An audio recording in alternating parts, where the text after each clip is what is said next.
Welcome to Property Quorum.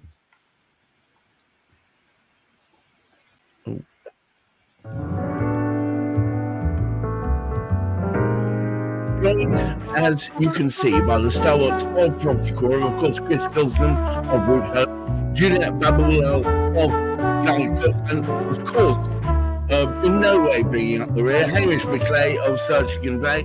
And here we come to discuss, hopefully, the things that will strike a chord with you. And if they don't strike a chord, I hope they strike fear into you. One thing, they should strike something. And today's topic is, I believe, something that I will appeal to at least one of our members, and that is shared living or shared headache. Of course, we're referring to HMOs. And to start us off, as is traditional, Hamish McClay.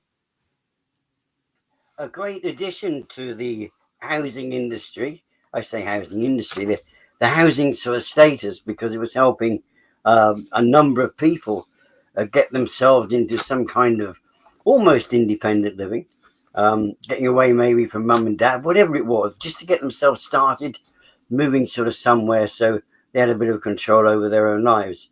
And it certainly helped for a number of years. And it was, I don't know, I think it must have been about sort of 15 years ago, it started creeping into the work that we were doing in terms of gathering information from councils. And we started to see, houses of multiple occupation. You now need to get planning permission before you actually go about any conversion in certain parts of the country. Places like Oxford, for example, full of students. They've always done. So there was an awful lot of shared accommodation there already. So we're looking to put an element of control into it.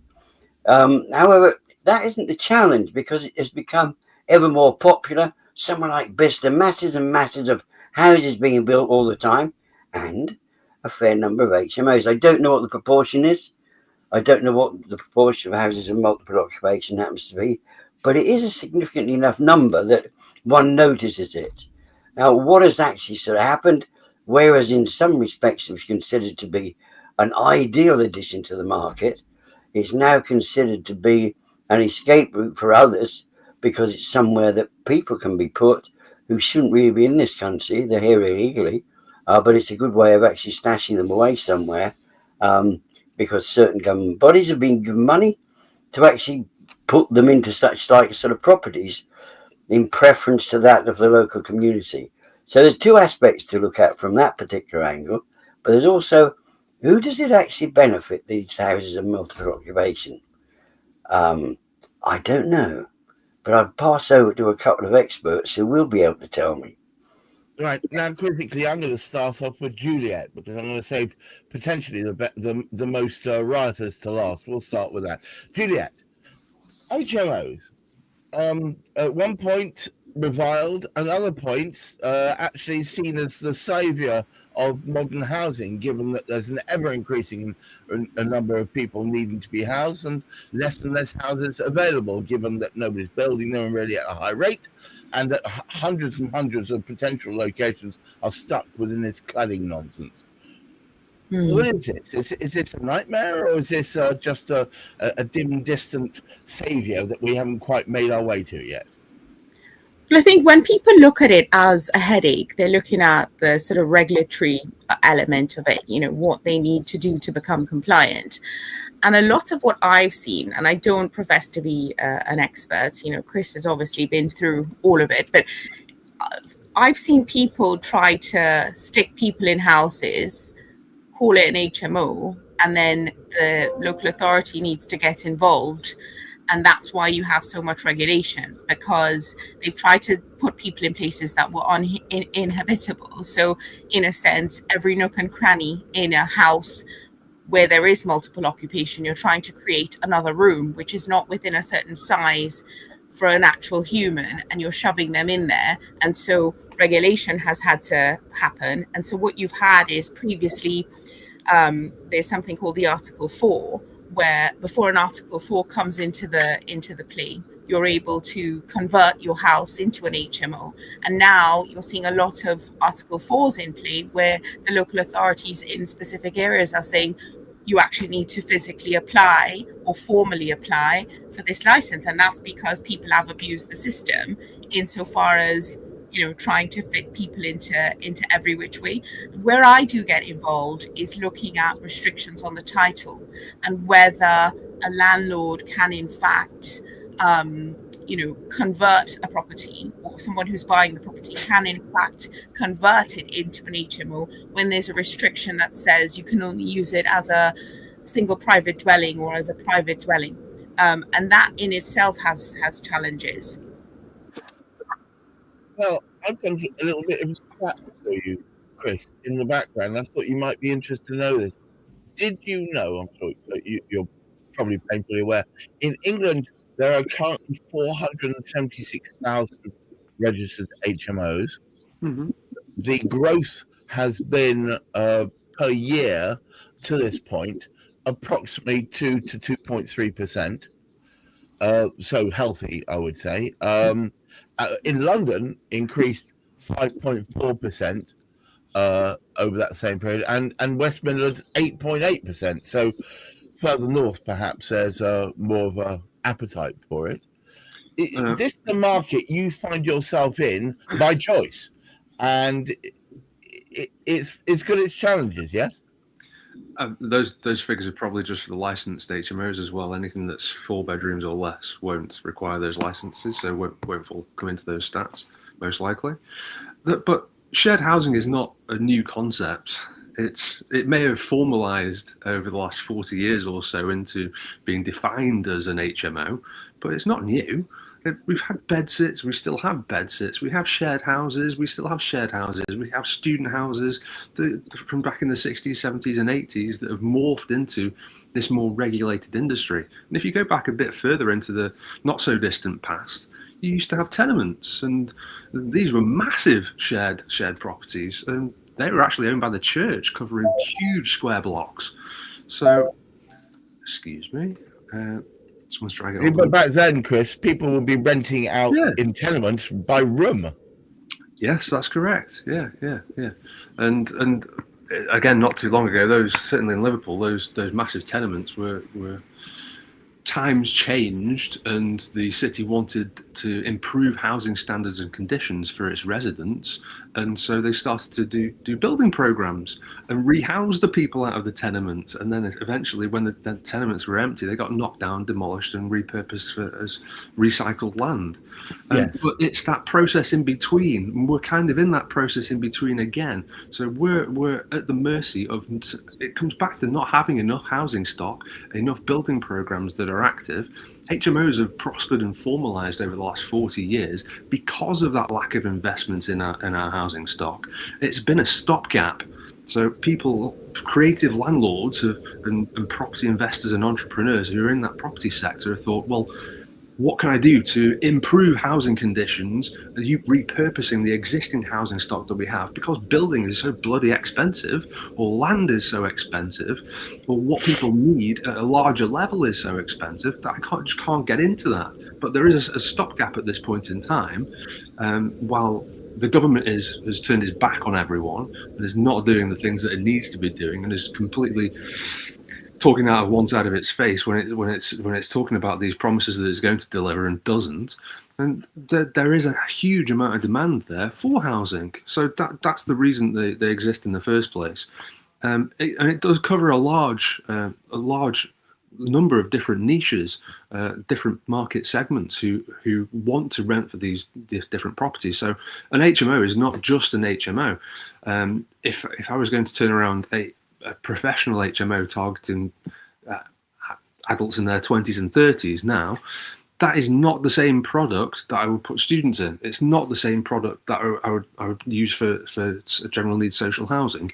They're different. They've got different requirements, different demand appetites, different price points, and different finishes. So yeah, it is now a formalized industry. It is quite a wide industry with lots of different opportunities, and I get why there's that level of I guess NIMBYism, that people don't want something like that. But that's what it is. Ultimately, you're saying, well, I don't want these people living near me. Well, okay, what does that boil down to? Let's have a discussion around that. But people have a right to safety and shelter and a roof over their head and food, all the basic needs in that the Maslow's hierarchy of needs. And this is the bottom level stuff. So yeah, people do deserve a roof over their head. And yeah, I get the argument that illegal immigrants shouldn't be in this country. Yeah, that's another one of those many niches that exist out there. But yeah, the government is housing them while they run their asylum checks, and if they shouldn't be here, they're going to get deported. That's what the process we all expect should happen.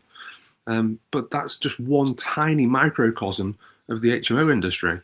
There's all these different, for example, loads of providers that we work with who are helping people get back on their feet, women's refuge, people escaping domestic violence, people who are at risk of being homeless or have been made homeless or are on the streets and looking to be rehomed.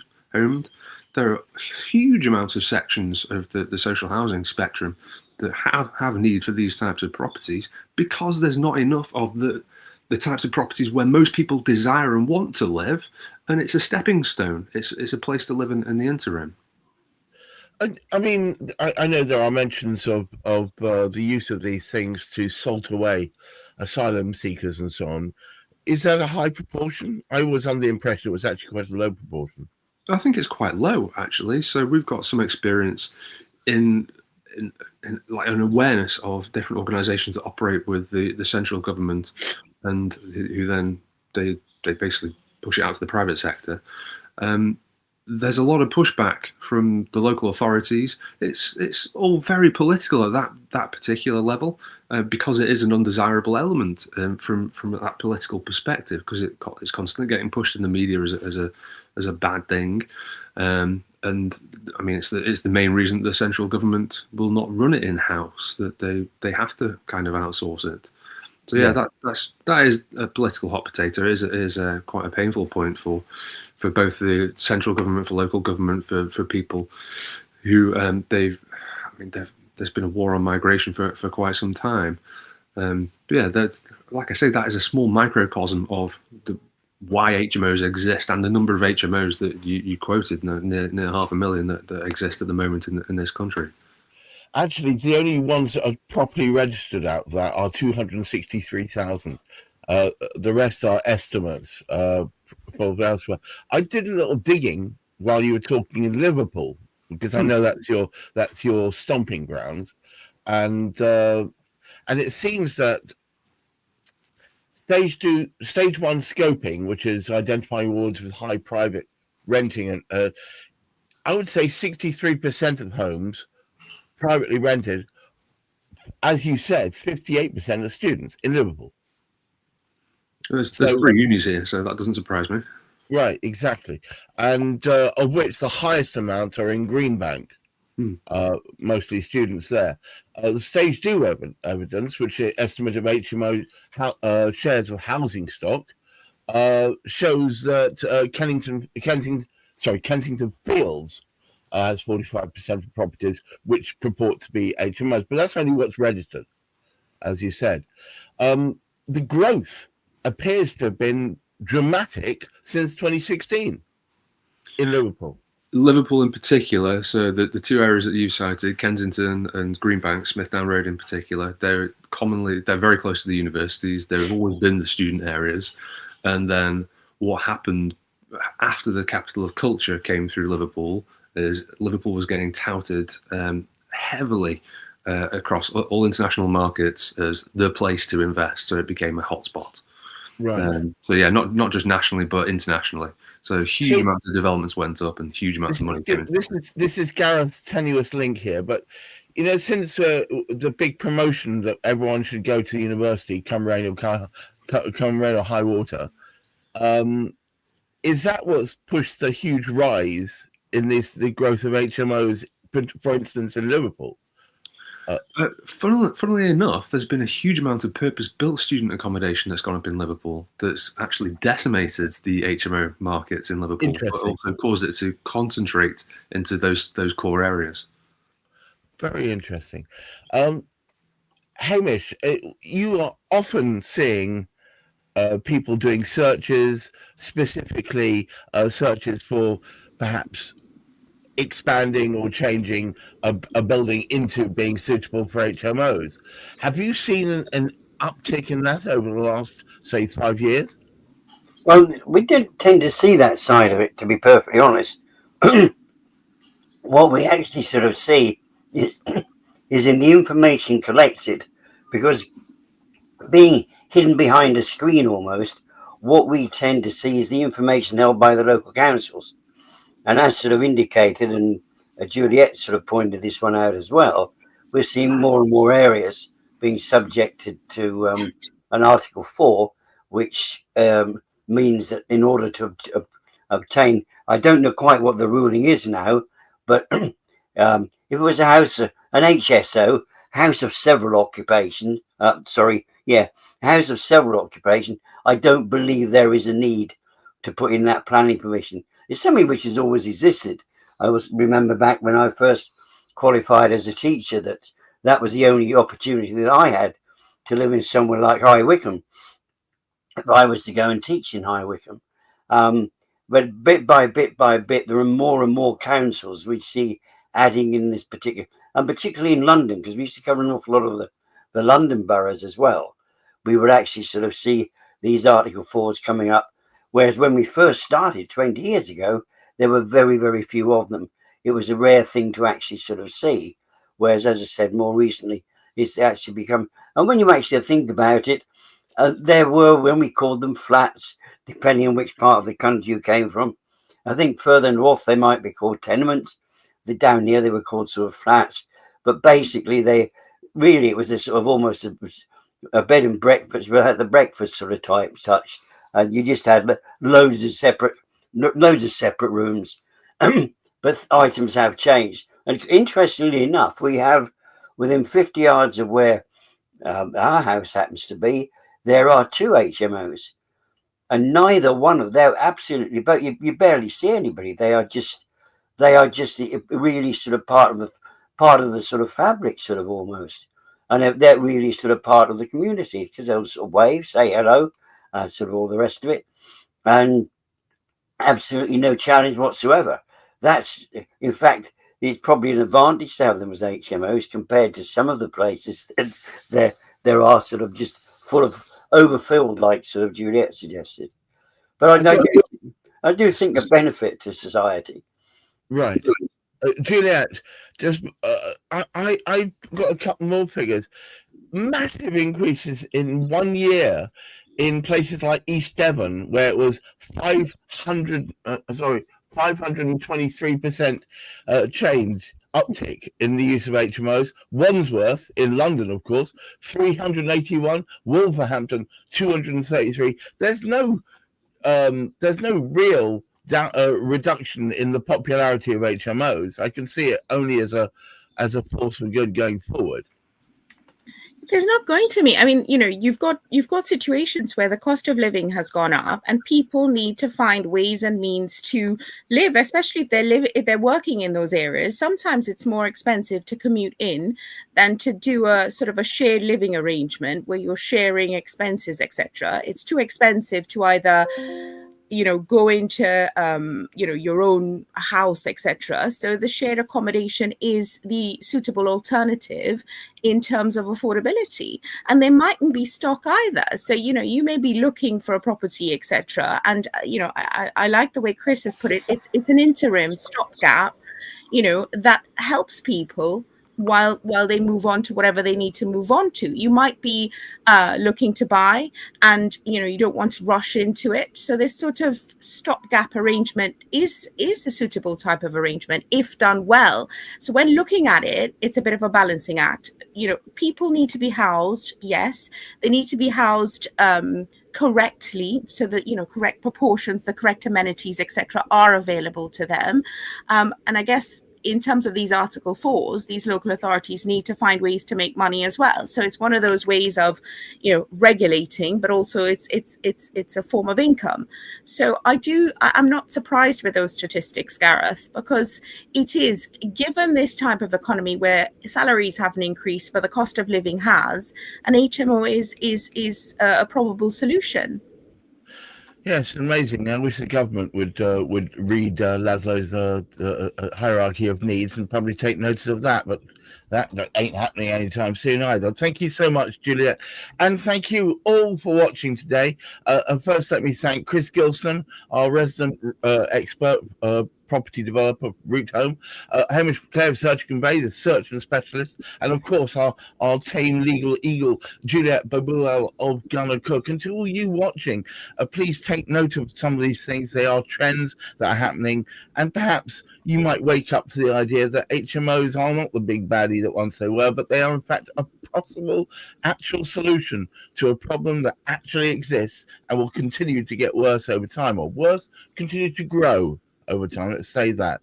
And until the government, the councils, etc., put their hands in their pockets and start building at the rate that they actually promised, I think it's only an issue that's going to continue to grow. Until next week, please keep your feet on the ground, keep reaching for the stars, and hopefully look after your mental health. Until next time, bye-bye.